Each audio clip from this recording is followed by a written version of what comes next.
ملنے سلطان خود آئے تھے، اس کے آگے کا ویڈیو اب آپ کو ملے گی۔ سلطان کی جواب دینے کے بعد جب سلطان نے کہا کہ تمہارے بابا نہیں ہیں تو تم کو کیسا محسوس ہوتا ہے، تو سنجار نے بڑے خوبصورتی سے جواب دیا کہ رضائے الہی کے لیے میں سب کچھ کھو سکتا ہوں، اپنے بابا کو بھی۔ سلطان ملک شاہ یہ کہتے ہیں کہ ہماری سلطنت کبھی تمہارا یہ احسان نہ بھولے گی جو تم نے آج کر دکھایا ہے ملک۔ جاتے جاتے سلطان ملک شاہ سنجار سے کہہ کے جاتے ہیں کہ تم میرے پیچھے پیچھے آؤ۔ موسلم سے نکل کے سلطان خالی جگہ پہ آتے ہیں اور دیکھتے ہیں کہ کیا ہونے والا ہے۔ سلطان ملک شاہ سنجار سے کہتے ہیں کہ ایک قابل سپاہی تبھی بنتا ہے جب اس کی ہاتھ اس کی کانوں کی طرح اور اپنی آنکھوں کی طرح دیکھ سکے اور محسوس کر سکے، اور ایک گھوڑا تبھی قابل ہو سکتا ہے جب وہ اپنے قدم ہوا کی طرح چلائے۔ سلطان ملک شاہ سنجار سے بتاتے ہیں کہ یہ جو گھوڑا میں تمہارے سامنے لا کر کھڑا کیا ہوں یہ میرے دادا سلجوق غازی کا ہے۔ اب تم چاہے ان کو لے لو چاہے یہ گھوڑے کو لے لو، دونوں ایک ہی ردھم اور ایک ہی دل کے بنے ہوئے ہیں۔ سلطان ملک شاہ کہتے ہیں کہ جو اس قابل کے اوپر بیٹھے گا اس کو اتنا گرو محسوس ہوگا کہ وہ اپنے آپ کے اندر طاقت محسوس کر سکے گا۔ اور اب وقت آ چکا ہے کہ میں تمہارا احسان چکاؤں، اب یہ گھوڑا تمہارا ہے، اب جتنا بڑا تمہارا کلیجہ ہے اتنا ہی بڑا تمہارے پاس چلنے کی طاقت ملے گی۔ اب تم اس دنیا میں عالم اسلام کا پرچم اور اپنی بہادری کا نعرے لگوا سکو، سلطان ملک شاہ نے کہا۔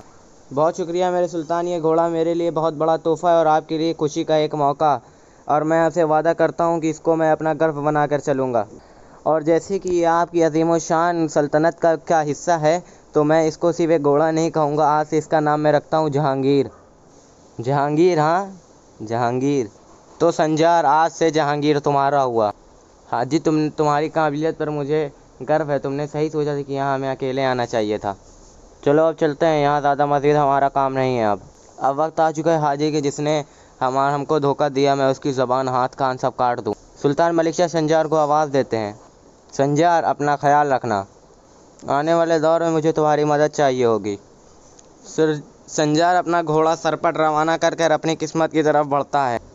سنجار ایک ندی کے پاس رک کے منہ دھوتے ہوئے یہ سوچتا ہے کہ وہ اپنے بابا کے سامنے ہو کر بھی نہ تو ان کا ہاتھ چوم سکا نہ تو ان کے گلے لگ سکا۔ جہانگیر، او تیز جہانگیر، تو تمہارے بابا میرے بابا کے ساتھ ہے اور تم میرے ساتھ ہو، ہے نا؟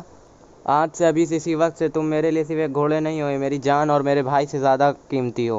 میں نے اپنے بابا کو اپنے سامنے کھڑا کر کے اس سے یہ بول دیا کہ میرے پاس میرے بابا نہیں ہیں، اس لیے میں پریشان رہتا ہوں، لیکن اگر اگلی بار وہ میرے سامنے اور حالات ایسے ہی رہیں تو میں یہ سب نہیں جھیل پاؤں گا۔ جہانگیر، چاہے میرا دل ٹوٹ کے راکھ بھی ہو جائے لیکن اپنے سلطنت کے لیے میں اپنا راز ہی رکھوں گا۔ آپ کے حکم کے مطابق ہم نے ہر جگہ اپنے سپاہی کھڑا کر دیے ہیں اور حفاظتی اقدامات بڑھا دیے گئے ہیں، آپ پریشان نہ ہو، اب ایک پرندہ بھی قلعے کے اندر نہیں گھس سکتا۔ یہ بات جان لو، تاجروں کے بیچ میں اور لوگوں کے بیچ میں اتنا سکون واپس آ جانا چاہیے تاکہ ان کو لگے کہ جو پریشانی ہمارے سامنے آئی ہے وہ دور ہو جائے گی، وہ اپنے کاموں کو واپس اسی طریقے سے کام کر سکیں۔ جی جیسا آپ کہیں، ہم نے راستے میں بھی کافی سپاہی لگا دیا تاکہ لوگوں اپنی پریشانی کو نہ جھیل پائیں اور لوگ سکون سے اپنا کام دھام کر پائیں۔ انشاءاللہ جو وہاں پہ ہوا وہاں پہ بھی حفاظتی اقدامات بہت تھے لیکن ہم کچھ کر نہیں پائے، اگر دوبارہ ایسا ہوا تاج الملک تو آپ کی گردن ہوگی اور میری تلوار۔ ہمارے سلطان بہت سے دیشوں میں فتح یاب ہوئے لیکن ہمیں شرم آنی چاہیے کہ ہم ان کو اپنے گھر پہ نہیں بچا پائیں۔ جس نے یہ کام کیا ہے اس کو اپنا خمیازہ بھگتنا پڑے گا۔ امیر الملک، انہوں نے صرف غداری نہیں کی تاج الملک، انہوں نے ہماری پیٹھ میں ایسا خنجر بھونکا ہے جس کا نشان کبھی نہیں جائے گا۔ سلطان ملک شاہ محل کے اندر آتے ہی الملک سے کہتے ہیں کہ یہ جو آج ہوا اس کا خمیازہ تم کو ہی بھگتنا پڑ سکتا ہے الملک، مجھے اپنے ہی محل کے اندر یہ جھیلنا پڑا، ان سب کو پکڑ کے لے کے آؤ جنہوں نے اس کام کو انجام دیا ہے۔ آقا جان سلطان ملک شاہ کے سامنے آ کے کہتے ہیں کہ اللہ کا شکر ہے کہ آپ صحیح سلامت واپس آ گئے، تو کیا آپ کا وظیفہ پورا ہو گیا جو آپ واپس آ گئے، آپ کا کام وہاں پہ ختم ہو گیا؟ وہاں پہ ہماری جان بچانے کے لیے آپ نے جو کیا وہ باعث شرف تھا، آپ کو جو انعام چاہیے آپ کو مل، انعام کی کوئی ضرورت نہیں ہے، میں صرف ایک اپنے کو نہیں، میں 1000 کو آپ کے لیے قربان کر سکتا ہوں، آپ سے ہماری زندگی، اور بلکہ میں نے نہیں، اس بہادر نے آپ کی جان بچائی اور پورا محل اس کے یہاں آنے کا انتظار کر رہا ہے، ہم بھی اس کو دیکھنا چاہتے ہیں کہ وہ کہاں ہے۔ تبھی وزیر اعظم بول دیتے ہیں کہ یہ معاملہ ختم ہو چکا، سب اپنا اپنا کام کرے، اپنا اپنا دھیان دے، باقی سب جو کرنا ہے وہ میں دیکھ لوں گا۔ وزیر اعظم سلطان ملک شاہ سے کہتے ہیں کہ محل میں کافی لوگ ہیں جو آپ کو آپ کے کام سے ادھر ادھر کر سکتے ہیں لیکن ہم کو سب سے پہلے یہ دھیان دینا ہوگا کہ ہم یہ پتہ لگائیں کہ اس کے پیچھے کس کا ہاتھ ہے۔ حاجی جا کے پتہ لگاؤ، کوئی ایک چھوٹا بھی چیز کو چھوڑنا نہ۔ اس بات کے بعد جس طریقے سے حاجی ناراض دکھ رہے تھے مجھے ایسا لگتا ہے کہ ان کو پسند نہیں آیا آغا جان کا قلعے میں واپس آنا۔ تبھی سنجار اپنا گھوڑا جہانگیر کو لے کر کے محل میں داخل ہوتا ہے۔ ایک دکان میں جا کر وہ سلام کرتے ہیں جہاں پہ ایک خاتون موجود رہتی ہیں جو سنجار کی آمد کو دیکھ کر خوش ہوتی ہیں۔ طبیب میرے لیے ایک بنائے ایسی جڑی بوٹی ملا کے بنائے تاکہ میرا گھاؤ جلدی سے جلدی بھر جائے، میرے لیے جلدی سے جلدی ایک مرہم تیار کریں۔ اس کو ہرا رس ایلو دے دو جس کے اس کو بہت جلدی صفائی یاب ملے گی، کیونکہ ان کا گھاؤ ایسا ہے کہ اور کوئی چیز اگر لگے گی تو وہ جلے گا اور پک جائے گا۔ آپ کو اس بات کو کیسی اتنی آپ کو معلومات ہے خواتین؟ اور آپ کو یہ کیسے پتہ چلا کہ میں ہی وہ ہوں جس نے آپ کی جان بچائی تھی؟ میں سب کی پریشانیوں کی دوا نکال دیتی ہوں اور میں ان آنکھوں کو کبھی نہیں بھول سکتی جنہوں نے میری جان بچائی تھی۔ اور آپ کے ہاتھ میں جو چوٹ لگی ہے وہ ایک قابل اور ایک ہونہار کی پیشانی ہے ہوتی۔ ترنا خاتون کو اس سب کے بارے میں بہت معلومات ہے سردار، آپ پریشان نہ ہوں۔ تاجر باہر آؤ، مجھے تم سے کچھ بات کرنی ہے۔ یہ مجھے دے دے، میں آپ کو بتاتی ہوں کہ اس کا صحیح طریقہ کیا ہوتا ہے۔ سنجار ترنا خاتون سے کہتے ہیں کہ جو کہ آپ کو اتنی معلومات ہے جڑی بوٹیوں کی اور پیڑوں کے بارے میں، تو میں اس بات کو گارنٹی سے کہہ سکتا ہوں کہ آپ یہاں سے نہیں ہیں۔ میرے حساب سے آپ پہاڑوں سے آئی ہوئی ہیں جہاں پہ بہت سارے پھول پتیاں رہتی۔ میرا تو صرف کام ہے سیکھنا، باقی شفا اللہ کے ہاتھ میں۔ اور میں آپ کو بتا دوں میں شیلمزار سے ہوں اور میں سردار لتدار کی بیٹی ہوں۔ اچھا، تو آپ ایک قابل گورنر کی بیٹی ہیں۔ ان کی قابلات اور ان کے سپاہیوں کی قابلات کے بارے میں ہم نے بہت سنا ہے۔ پہلے یہ مرہم اپنی بازو میں لگا لیں سنجار۔ لیکن مجھے یہ نہیں سمجھ میں آ رہا آپ یہ کیوں کر رہی ہیں؟ میں معصوم کی ہمیشہ مدد کرتی ہوں۔ اگر اللہ نے مجھے وہ قابلیت دی ہے تو میں ہر کسی کی اس چیز سے مدد کرنا چاہوں گی، اور یہ میرا کام ہے، اور اس بات سے میں بہت خوش ہوتی ہوں کہ میں ضرورت مند کی مدد کر سکتی ہوں۔ اور آپ کا بہت احسان ہوگا جو آپ نے آج ہمارے سلطان ملک شاہ کی جان بچائی، اور اس کام کے بعد آپ کی زندگی بدل جائے گی۔ آپ جو عہدہ چاہیں گے اس محل میں آپ کو وہ عہدہ دیا جائے گا۔ سب کو ایک نہ ایک دن قبر میں جانا ہے، تو میں کوئی وزیر اور کسی چاہت کا منتظر نہیں ہوں۔ میں بس چاہتا ہوں کہ میں ہمیشہ اپنی سلطنت کے لیے کھڑا رہوں۔ میری بس اتنی خواہشات ہے کہ میں جہاں جاؤں وہاں امن چین اور سکون آئے۔ سنجار تاجر سے کہتے ہیں میرے لیے کچھ کپڑا لاؤ تاکہ میں اسے ڈھانپ سکوں۔ تبھی ترنا خاتون کہہ دیتی نہیں، اس بات کی کوئی ضرورت نہیں، میرے پاس یہ کپڑا ہے، آپ لے لیں، اس سے آپ کا کام ہو جائے گا۔ رکیں، اس کو باندھنے میں آپ کی مدد کرتی ہوں۔ سلطان جلال الدین ملک شاہ محل میں پدھار رہے ہیں۔ سلطان اپنے محل میں پہنچتے ہی سب سے پہلے اپنی والدہ سے ملتے۔ ان کی والدہ کہتی ہیں کہ اللہ کا لاکھ لاکھ شکر ہے کہ آپ صحیح سلامت واپس آ گئے۔ اللہ نے ہماری سلطنت کے لیے اور مسلمانوں کی زندگی کے لیے آپ کو نئی زندگی دی۔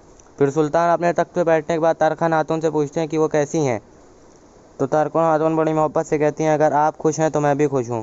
تارکن خاتون سلطان سے پوچھتی ہیں کہ یہ کیسے ہو سکتا ہے کہ اس کی اتنی جرأت ہو سکتی ہے کہ آپ کو اپنے محل میں حملہ کر سکے۔ سلطان بڑے بہادری سے اس بات کا جواب دیتے ہیں کہ جو ہمارے خلاف جنگ میں کھڑے نہیں ہو سکتے، ہماری برابری نہیں کر سکتے، وہی اندر سے حملہ کرتے ہیں۔ میں آپ کی زندگی کے لیے بہت خوش ہوں۔ تارکن خاتون کہتی ہیں لیکن اگر اچھے طریقے سے اقدامات اٹھائے گئے ہوتے تو یہ نہ ہوتا۔ اب جو ہونا تو ہو گیا، لیکن میرے سلطان میں آپ سے وعدہ کرتا ہوں کہ جس نے بھی یہ کام کیا اس کو میں آپ کے سامنے لا کر کھڑا کروں گا۔ سلطان کی والدہ سلطان سے کہتی ہیں کہ آپ اس دنیا کے مالک ہیں، آپ نے اس دنیا میں بہت سی فتوحات جھیلی ہیں اور آپ نے کئی سی جنگوں کو مسلمانوں کے لیے جنت کا روپ دیا ہے، لیکن اگر آج آپ کو کچھ ہو جاتا تو ہم یہ چیز سہن نہ کر پاتے۔ تو سلطان اپنی والدہ سے کہتے ہیں چاہے میرا سر کٹ کے گر جائے تب بھی میں اپنے پرچم کو گرنے نہیں دوں گا۔ جب میرے بابا ارسلان شہید ہوئے تھے تب انہوں نے مجھے یہ سونپا تھا کہ میں ان کی زندگی کو اور ان کی سلطنت کو آگے بڑھا سکوں، اور جیسے انہوں نے مجھے دیا ویسے ہی میں اس کو آگے بڑھاؤں گا۔ وزیر حاجی، ان کے کپڑے، ان کی تلواریں اور ان کی تیر سب ہماری سینا سے ملی ہوئی ہیں۔ ان کے خنجر اور ان کی تلوار سب ہماری سینا کی ہے۔ اللہ ہمیں راستہ دکھائے گا، پریشان نہ ہو تم۔ دیکھو ادھر آؤ، مجھے اس کے سر پہ کچھ نشان مل گئے ہیں، یہ یہاں پر، رکو میں تم کو دکھاتا ہوں۔ ہاں تو میرا اندازہ صحیح نکلا۔ یہ دیکھو، اس نشان کو دھیان سے دیکھو، یہ اس نشان کو 2 سر کی چیل کہتے ہیں۔ لیکن سلطان یہ کیسے ہو سکتا ہے؟ یہ تو اناطولیہ میں موجود ہمارے ترک قبیلوں کے نشان ہیں۔ غارت ہو جائے وہ سب جنہوں نے یہ کیا۔ یہ جو غدار ہوتے ہیں بہت بری چیز ہوتی ہے، وہ چاہتے ہیں کہ وہ سلطان کو مار کر قلعہ ارسلان کو اپنے ہی حوالے کر لے۔ اچھا، تو تم اس طریقے سے اپنے نتیجے پر پہنچتے ہو تاجل الملک کو؟ پہلے تم کو ہر ایک چیز کو باریکی سے دیکھنا چاہیے، تب اپنا نتیجہ اور اپنا فیصلہ بتانا چاہیے۔ نہیں حاجی، میری بات تو سنیں۔ یہ نشان اناطولیہ میں موجود ترکمانوں کا ہی ہے، لیکن اگر ہم اس کو سیدھے سیدھے بتا دیں گے تو ہمارے بھائی بھائی میں لڑائی ہو جائے گی، مزید خون ریزی ہوگی۔ تو تاجل الملک کو کہتے ہیں لیکن اگر ہم نے یہ نہیں کہا تو ہماری سلطنت کا اعتبار کم ہو جائے گا اور ہماری سلطان کی زندگی کو ہمیشہ خطرہ رہے گا۔ بھلے ہی یہ نشان ان کا ہے، لیکن یہ بھی ایسا ہو سکتا ہے کہ جو ہمارے خلاف ہے وہ چاہتا ہوگا کہ ہم اندر سے اپنے آپ سے لڑ جائیں۔ یہ بات اپنے دماغ سے نہ نکالو، جب تک ہم پوری تحقیقات نہ کر لیں گے تب تک ہم کوئی نتیجہ نہیں دیں گے سلطان کو۔ آپ ہماری عظیم الشان سلطنت کے عظیم الشان وزیر ہیں، لیکن محل میں موجود لوگ اس بات کا سامنا کریں گے کہ کیا صحیح ہے کیا غلط، ہمارے سوچنے سے کچھ نہیں ہوتا۔ اجازت چاہتا ہوں وزیر الحاجی۔ میں تمہاری تہہ تک پہنچوں گا غدار، میں تمہاری تہہ تک پہنچوں گا۔ اناطولیہ میں موجود ترکمانوں کا قبیلہ۔ کیا ہوا تم اکیلے کیوں واپس آ رہے ہو؟ تمہارے ساتھ اور لوگ بھی تو گئے تھے، ہمیں بتاؤ، جلدی بتاؤ۔ کیا ہوا جوانوں، ہمارے سردار کیج ارسلان کہاں ہیں؟ ہمیں بتاؤ، جلدی بولو۔